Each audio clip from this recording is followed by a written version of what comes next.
In the depths of Alexandria's great library, where papyrus scrolls bore the weight of eternal wisdom, the Hermetic masters knew something we have forgotten. They understood that the human mind itself is the first and most sacred laboratory of transformation. Not in distant stars or hidden chambers, but within the very furnace of consciousness, the great work begins. Tonight, we descend into this inner sanctum where thought itself becomes both vessel and fire, where the ancient principle of gender reveals its most intimate secrets. For within every moment of awareness, two primordial forces dance their eternal choreography, one directive and penetrating, the other receptive and generative. The Hermeticists called this the sacred marriage of opposites, and Jung would later recognize it as the fundamental structure of the psyche itself. But what exactly unfolds when we turn our attention inward to witness this cosmic principle operating within the theater of mind? What happens when we recognize that every thought, every creative impulse, every moment of insight emerges from this divine wedding of masculine and feminine forces within consciousness itself? The Kybalion tells us that gender is in everything. Everything has its masculine and feminine principles.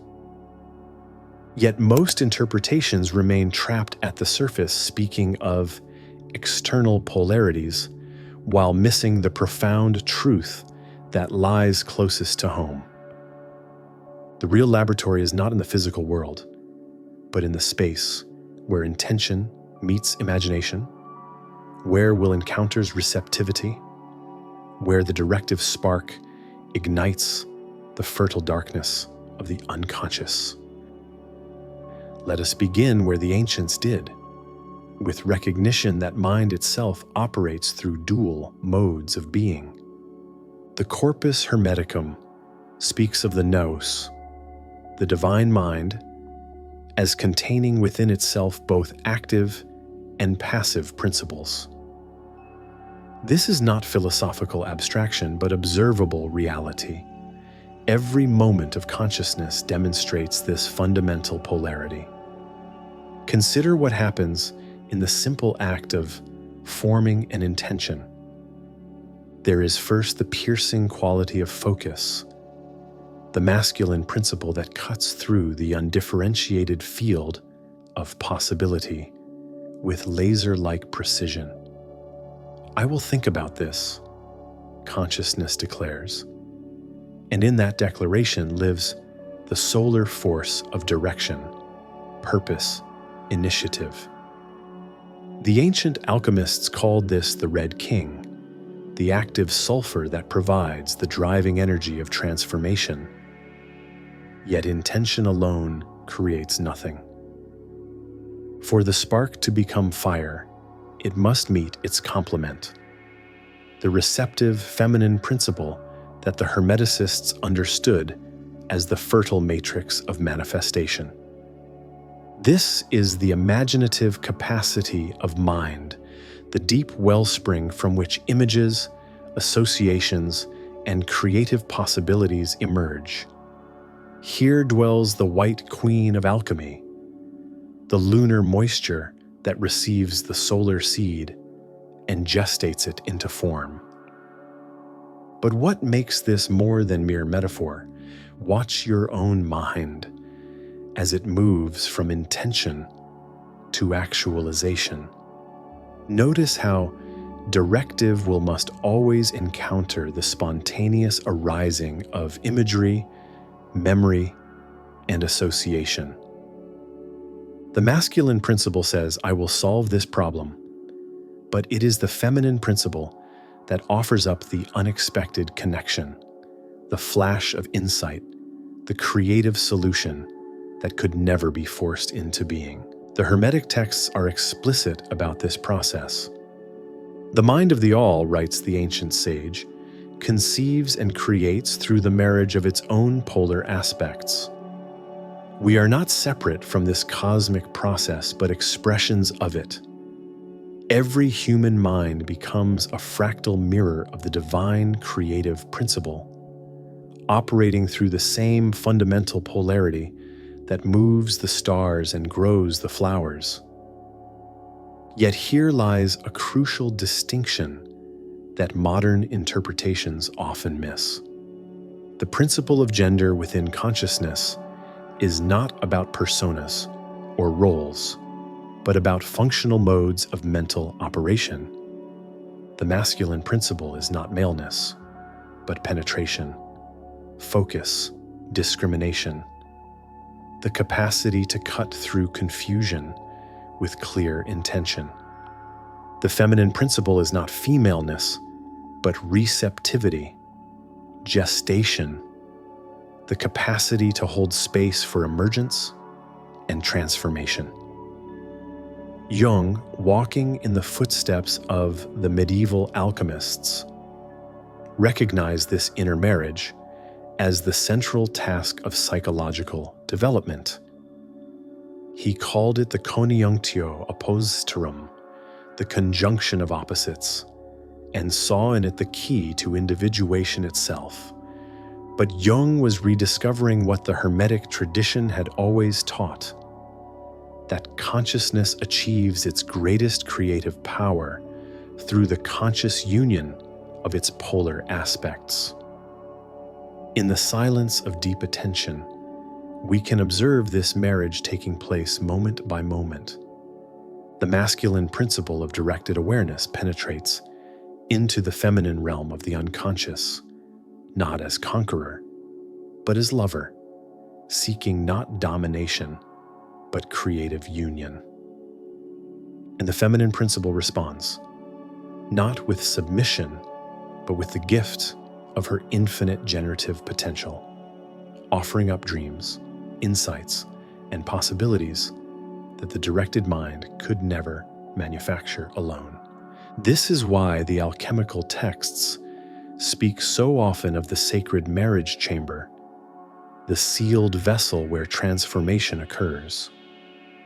That vessel is consciousness itself, and the marriage is the ongoing dance between intention and receptivity, between the focused beam of will and the vast ocean of imaginative potential. But what happens when this marriage becomes conscious? When we learn to witness and participate in this eternal dance rather than being unconsciously swept along by it. The Master spoke of learning to hold both principles simultaneously, to maintain the fierce clarity of directed attention while remaining utterly open to whatever wants to emerge from the depths. This is the art of what Jung called active imagination, but it is far older than Jung.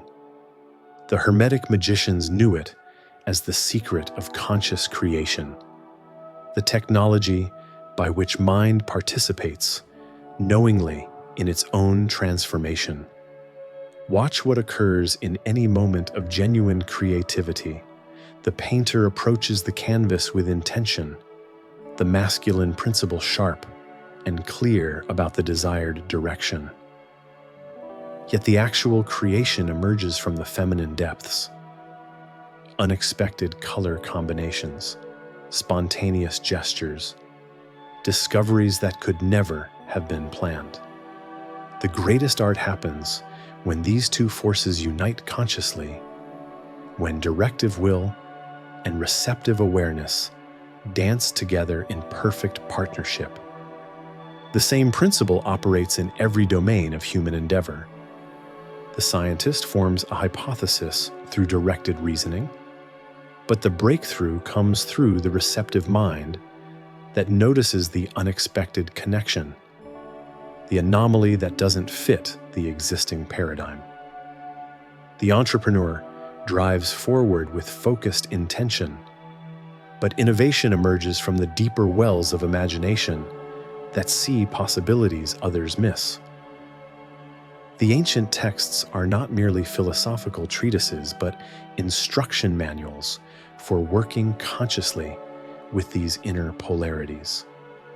They describe specific practices for developing both aspects of mental gender and learning to unite them in the crucible of awareness. The development of the masculine principle begins with the cultivation of one-pointed concentration, not the brutal forcing of attention that characterizes much meditation instruction, but the gentle, persistent focus that the Hermeticists called the eye of Horus. Clear, unwavering, but never harsh. This is the solar fire that illuminates whatever it touches, burning away confusion and revealing the essential nature of things. We can observe this principle at work in any moment of sustained attention. Choose a single object, a flame, a flower, a simple geometric form, and notice how the quality of focused awareness transforms both the observer and the observed. This is not passive looking, but active seeing. The masculine principle of consciousness penetrating into the heart of phenomena and revealing their hidden nature. Yet this focused fire must be balanced by the development of receptive awareness, the feminine principle that creates space for emergence and discovery. The alchemists called this the virgin soil, in which the philosopher's stone could grow. Not emptiness, but pregnant potential. Not absence, but fullness, waiting to give birth. The practice here involves learning to hold space without agenda, to maintain a quality of open attention that allows whatever is present to reveal itself fully. Sit in silence and simply receive whatever arises in consciousness, thoughts, sensations, images, emotions, without trying to direct or control the flow. This is the cultivation of the white queen, the receptive matrix that gestates transformation. But the real art lies in learning to hold both principles simultaneously. The Hermetic texts speak of the middle pillar, the place of balance where masculine and feminine forces unite without canceling each other out. This is not compromise, but synthesis. Not the averaging of opposites, but their creative tension. In practical terms, this might look like approaching a problem or creative challenge with a quality of focused receptivity, holding a clear intention while remaining completely open to unexpected solutions, or maintaining disciplined attention during meditation while allowing whatever arises to be met with spacious awareness. The masculine principle provides the container. The feminine principle provides the content, and their union gives birth to insight. Yet we must also acknowledge what the tradition calls the false marriage, the distorted expressions of mental gender that create suffering rather than transformation. When the masculine principle becomes disconnected from its feminine complement, it hardens into rigid control, obsessive thinking, and the brutal tyranny of the unbalanced will. The Red King becomes not a creative force, but a destroyer, burning everything in his path in the pursuit of dominance. We see this shadow in the mind that cannot rest, cannot receive, cannot allow space for the unexpected. It is the consciousness trapped in endless doing, forever trying to force outcomes through sheer mental effort. The masculine principle, divorced from receptivity, becomes sterile and ultimately self-defeating. Equally destructive is the feminine principle, cut off from its masculine complement. Without the clarifying fire of directed attention, receptivity becomes mere passivity, the mind lost in endless dreaming without the capacity to manifest or discriminate.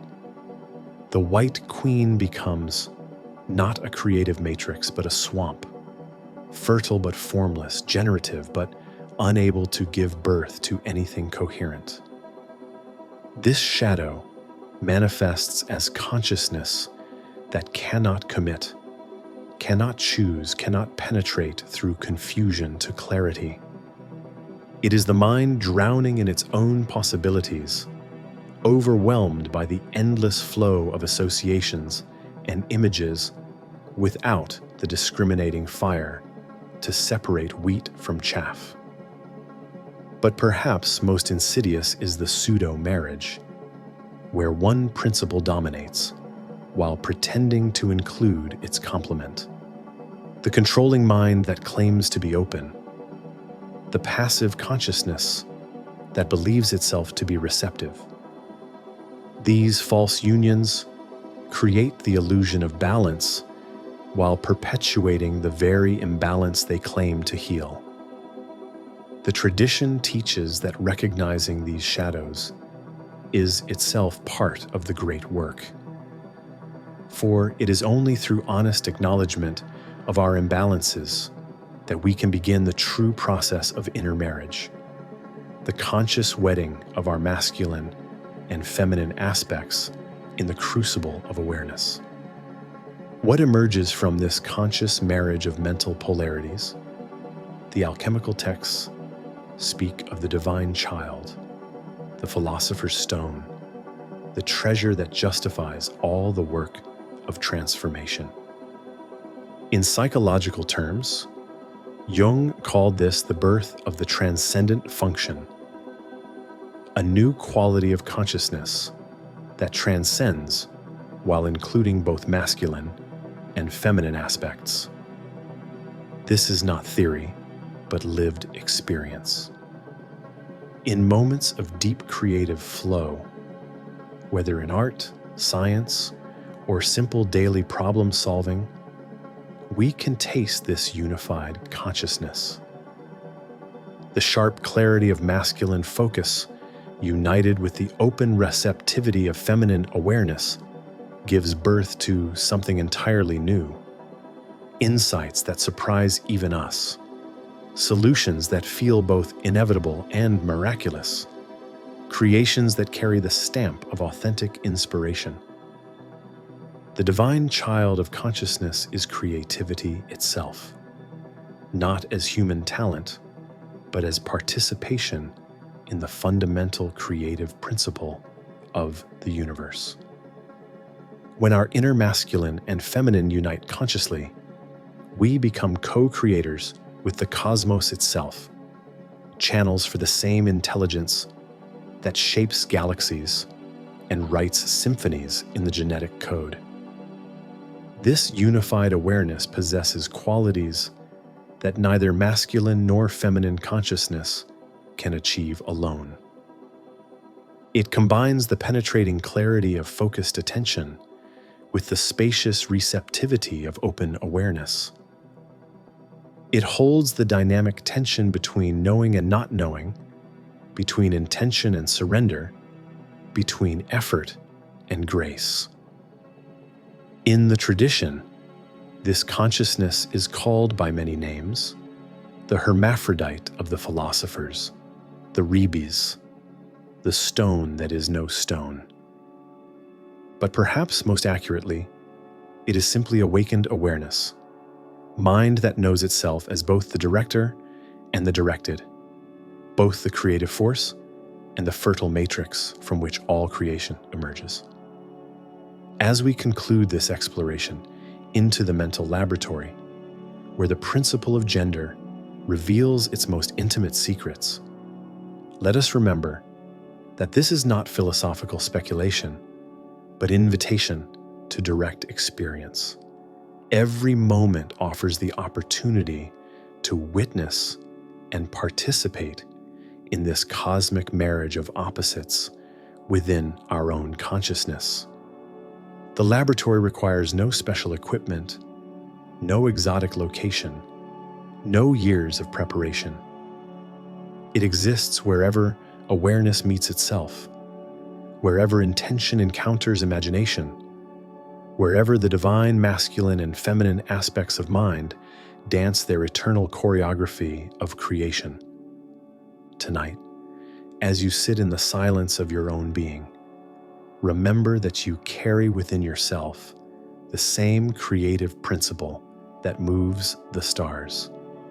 Your mind is not separate from the cosmic mind, but a fractal expression of it, operating through the same fundamental polarity that the ancient Hermeticists recognized as the secret of all transformation. The Red King of directed awareness and the White Queen of receptive imagination wait within you, ready to unite in the sacred marriage that gives birth to wisdom, creativity, and the full flowering of human potential. The laboratory door stands open. The great work begins with your next breath, your next moment of conscious attention to the miracle of awareness knowing itself. In the marriage of mind's masculine and feminine aspects, we discover not only the secret of creative consciousness, but our own divine nature, the eternal principle of gender that creates worlds within worlds, including the most intimate world of all, the space where awareness meets itself in the endless dance of becoming.